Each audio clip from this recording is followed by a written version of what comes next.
National Weather Service office in Wilmington, Ohio.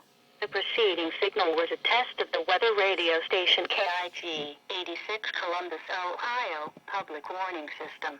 During potentially dangerous weather situations, specially built receivers can be automatically activated by the signal to warn of the impending hazard.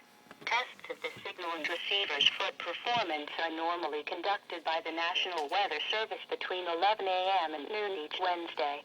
If there is a threat of severe weather, the test will be postponed to the next available good weather day.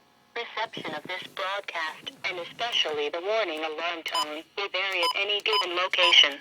This variability, normally more noticeable at greater distances from the transmitter, can occur even though you are using a good quality receiver in good working order. The warning alarm tone will be activated for hazardous watches and warnings for the following counties: Champaign, Clark, Delaware, Fairfield, Fayette, Franklin, Greene, Hocking, Knox, Madison, Marion, Morrow, Muskingum, Pickaway, Pike Union.